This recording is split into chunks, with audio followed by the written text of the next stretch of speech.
Well, a very good morning to you. How are you doing? This is KTN Life and Style with your girl, Mwikali.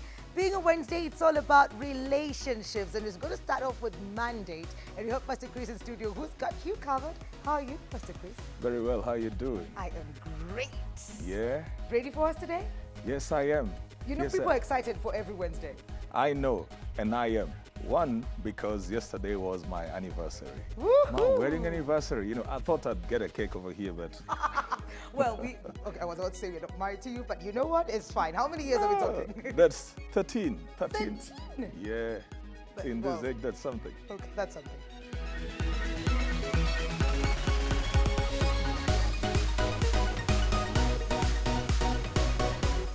This morning, we want to be talking about expectations. You see, one of my expectations was I'd find a cake in here. I did not.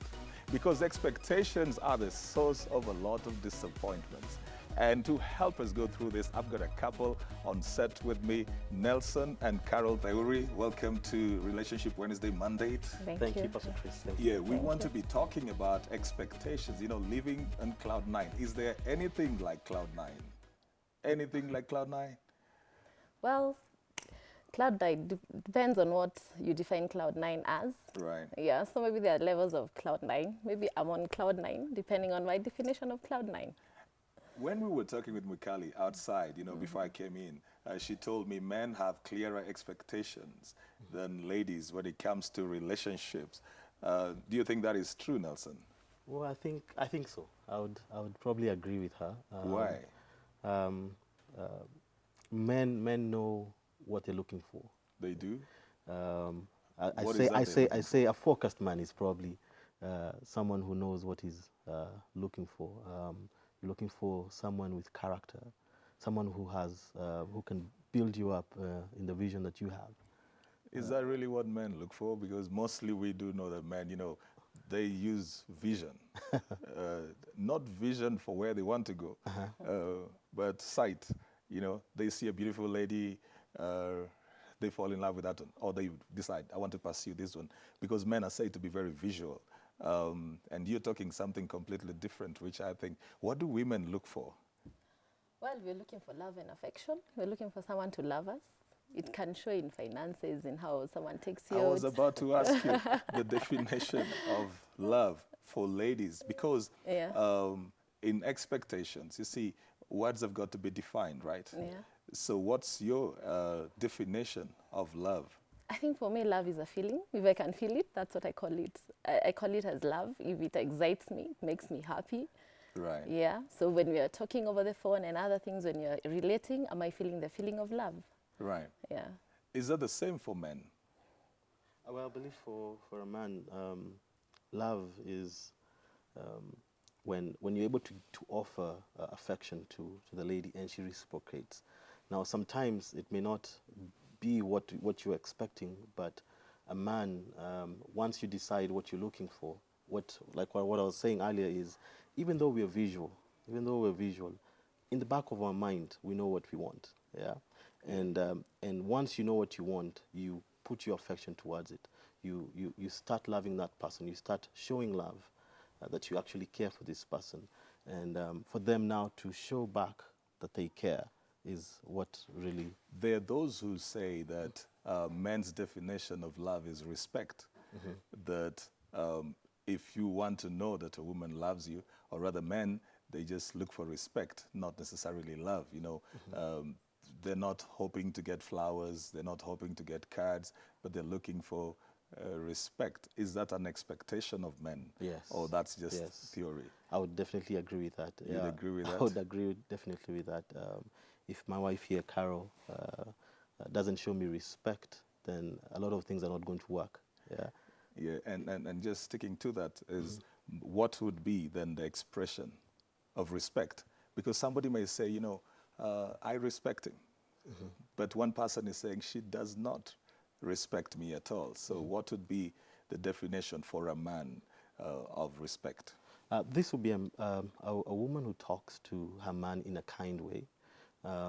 Even though they may have an argument or may disagree about something, she would take back and see the man as a person that God has her husband as her husband, and show the kind of, have the language, observe what she says.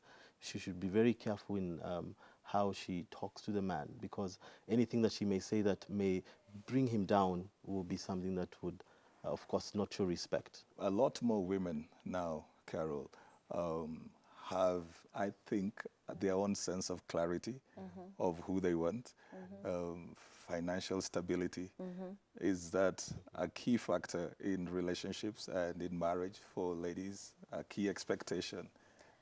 Well, maybe before I'd have said yes, but with time you realize it's not such a key factor, because money comes, money goes. It's not. But it's stability in terms of, I think that what we're being told nowadays is a vision, because you may get someone earlier, maybe in campus or after campus when they've not worked. But I think financial stability is key. Though in this day and age, we might overlook that, because there's so many people with financial stability and lacking character and many other things. So it's one of the key factors. But I think today it might be not so determinant, because people are growing so fast and things change as we go on, and we are becoming more financially stable as we go as women. So you as Carol, yes. Let's just talk about you as Carol. When you're coming together with Nelson, so what made you say yes to Nelson? What were you looking for? And does he fit into what you were looking for when you met? At that point, definitely he fit, but it was after a long time of shedding so many expectations and sticking to character. I think for me, what eventually I decided after so much of doing and doings and here and there, I decided I need someone with character, maturity, and integrity in what he does. What did you shed off? What did you expect initially that you needed to shed off? I think growing up with all the fairy tales, you have this look of a man who dresses nicely, looks good, is well built, and all those things. So I think one of the craziest thing I thought was someone who matches their clothes and wears stylishly. So you end up looking for people like that, and you realize they don't have what eventually when you sit down and you start dating a guy, you realize they don't have character. They may have all that money, all the good looks and all that. So I just accepted it. When we came back, when I shared all of that, I was able now to see through him. And later I realized he's stylish after all. Yeah, maybe then he wasn't able to. Nelson, how, I'm just listening and I'm thinking, if that were me, we get offset and I'm going to raise the blaze, because here is a lady who's looking for this person who's finely dressed, six-pack. And I know that a lot, because I deal with a lot of ladies, young ladies, and they're always looking at the exterior. I used to think that it was only men that look at the exterior. I think that ladies are really, really looking for the exterior right now. Yeah. So you are here, you're trying to look for a girl, and then you're not working on your exterior, man. You don't think that that is important, I think it is. However, I think for me, at the start, it wasn't a key thing for me at the time, But I later came to realize that I should have been better dressed, better looking, in terms of being ready for that first date. You know what I mean? Yeah. So when it is said that women, when they come into something like marriage, they have prepared like all their life. And then men are coming in and they really don't even know what they are getting into. Have you figured out what you got into? I don't think I have yet, but I can say it's been a wonderful time since we got married. I think you learn as you go. You get to know the person more. You think you know them before you got married, but even after after you're married, that's when you actually get to know them even better and appreciate the things that you never saw before.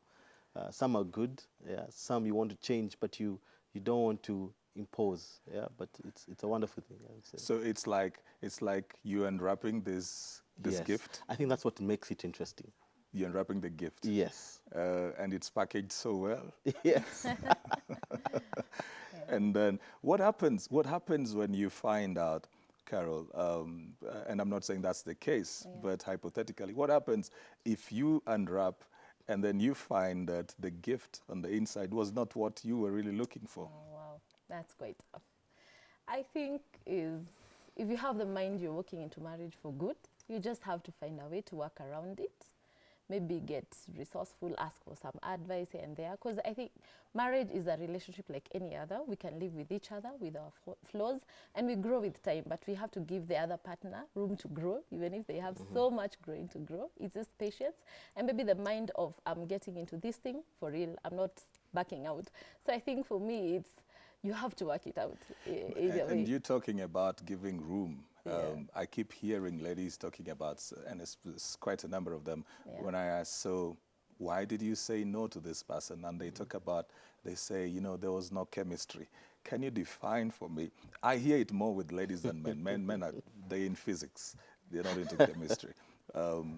What is this that ladies keep bringing up, like there's no chemistry? Because you talked about character, but I've seen good men being turned down by ladies. I think for me, I would say chemistry for me was and is conversation-wise. If our kind of talk excites each other, the things we do, I think at the end of the day, it boils down to the feeling that you feel. That's chemistry for women. It's more how you feel and how we connect. If we are talking, the stories go, we enjoy each other, we enjoy company, I think that's chemistry. So sometimes you can sit with a guy and maybe he has no content according to you, not that you're more knowledgeable in most things, but I think conversation and the things you do together, that's where chemistry comes in. But sometimes you try too hard to hint at a conversation through a joke here, and this guy is not getting even the joke. So there is no chemistry. We have to understand our own language of joking and all that. Yeah. People talk about, you know, it's hard being a man. Do you feel that in your relationship, that it's hard being a man nowadays? Because they expect you to groom, they expect you to bring the bread, still expect you to take out the trash. You still have to somehow work out, pay the rent or pay the mortgage or something. You're supposed to be the traditional and the contemporary man. You feel that there is that pressure? Yes, yes, I do feel there's pressure to where even yourself, society has, a man is required to do all these things. Even before you go too far, society has already packaged it and said the man is supposed to provide, the man is supposed to do all these things, and sometimes you feel the pressure. You feel the pressure to also impress. Even in marriage, you still want to continue impressing. You still want to show and hide if there's anything that is not going the way you feel. You want to show the very best at each and every time. Sometimes they ask you for a decision, and they want you to make that decision right there. And you need a day or two, you know, before, or even a month. You know, I'm probably thinking about something, and you say, I wish could you give me 2 days? But they want the decision now. Tell me now. Yeah. So. Do you, Carol, I've seen several people, you know, it's like love your spouse challenge. How do you manage the expectation of society when it comes to your relationship? Because sometimes you're having, if I may call it, sometimes you're having a bad day. And somebody wants you to post a photo of you and Nelson, and you're smiling, and you're supposed to look good, and every day, and all your friends are trying to make you look like, you know, everybody's happy in their relationship. I think for me, it's key to be wary of what we put on social media, because I always, and we really talk about it, when I put a good face, when I have issues, it will be very hard to approach people, because I have already shown people, this is us, we are doing well, we are doing all this. So we try to be minimal, but I think, I don't know, social media is about just sharing a photo, take a photo, put it there. Most of the time, it's not the true picture of who we are. I would say it's just managing that pressure of putting there. You put photos with a reason, maybe you want to encourage people, but I think there is a lot of fake relationships, but we need to put the good and the bad, or minimize that. Even when you have an issue, you have someone to go to, not that everyone thinks you're doing well. I think so.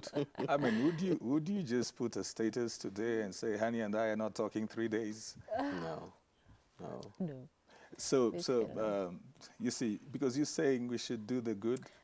I think we should minimize, because I always wonder, would I approach someone if I put this picture, we are doing so well, would I approach someone? I think it's how many times you put it. If you put it every day, you're smiling. We know you guys are working well, but once in a while, give some advice here and there, talk to people, because it helps you when you have issues, because we have so many people with issues and they're not talking about it. So if things are happening and we're like, how did that happen? I thought yesterday they posted a photo.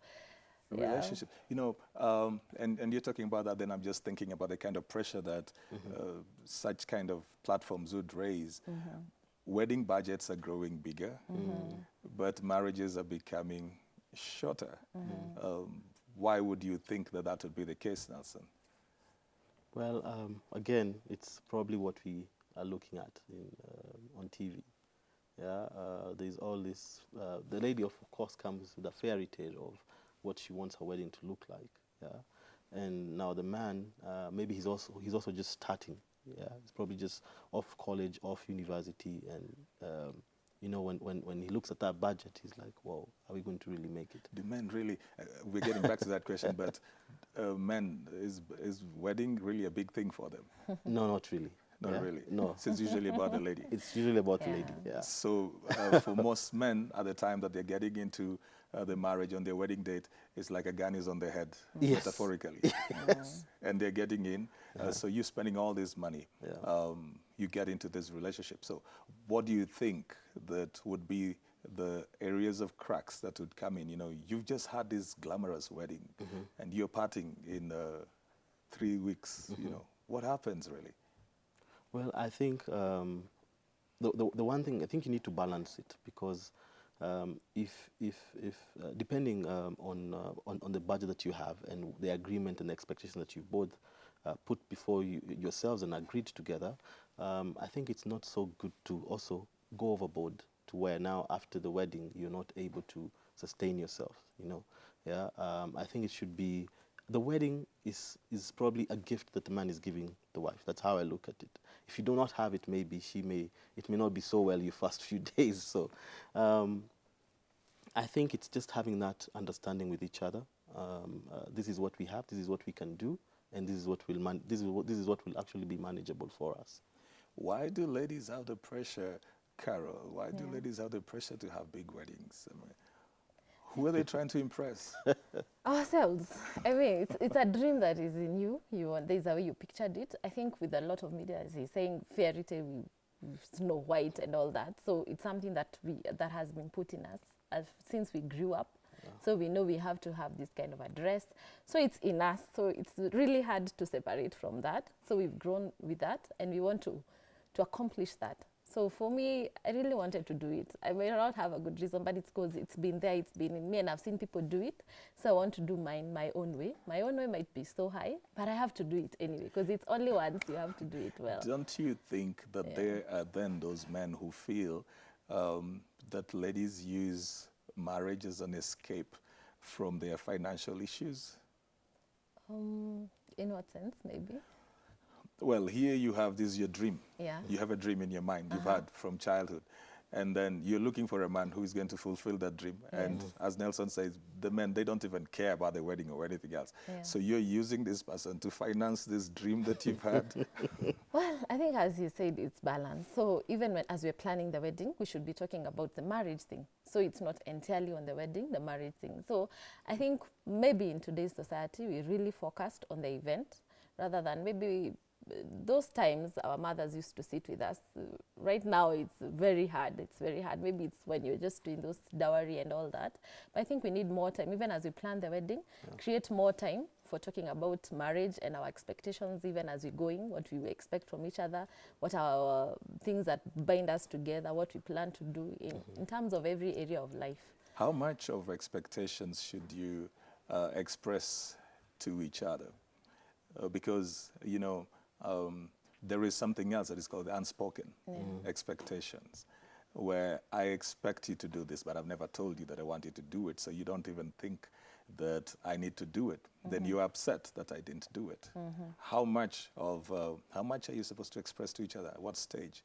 All right, maybe before marriage, the key things are important on your visions and your final goals in life, what you want to become even after the job, after you retire. And the rest just come with marriage. So basically for me personally, I went into it with an open mind. So I was prepared for everything that would come my way, because I had really, really looked at what is going around other relationships. I think it's very key that we are keen about what others are doing wrong and what others are doing right, so we are able to get it right. So I think for the women, we need to change our expectations. conditions. Maybe have the key that builds the marriage, vision and purpose. When you get into there, you have to have an open mind. I remember I always say, someone told me, you're telling this guy for that 2 years you've been doing something wrong all this time. This is the right way of doing things. And it really hit me. Okay, it makes sense. So for my place is not telling someone your mom has taught you this for over 30 years. You were doing it wrong. This is the right way to do. So we have to be open-minded and respect the other person as a person, the way you treat people in your areas of work. So we have to be open-minded. People make mistakes. People mess up. Do men sometimes create in ladies, you know, when you're pursuing a lady, you're dating, do they create this impression that later on they begin to complain about as being pressure? You're taking them to the best places, you're treating them so nice. Then once they're with you, everything changes. I think the best way to probably answer that is where are you as a man? You know, I believe that if I'm going to take my wife or my wife to be to places of fun places to go, it will be places that I know I'll keep it consistent and probably keep growing at it. Yeah, I don't want to overdo. You know, take someone to maybe a 5-star hotel that I can't afford today, and then tomorrow I'm taking her to something else, and she's wondering, I thought he had money, you know. But for me to be free with her, to know what she expects, and for me also to impress her with the things that I can probably afford and that can actually please her, because I'm getting to know her as well. Yeah.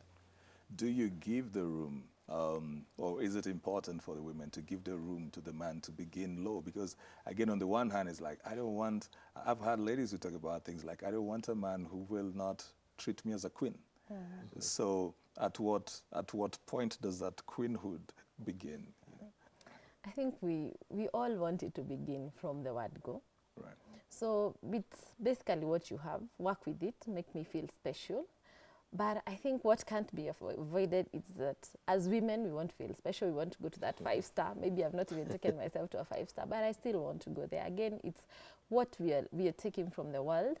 So I think it's for a man to be firm, because women, we want stability in character. So you have to be firm if you can't afford that. But don't do it, and then tomorrow you can't do it. Just be firm. And then maybe you'll love that character in you.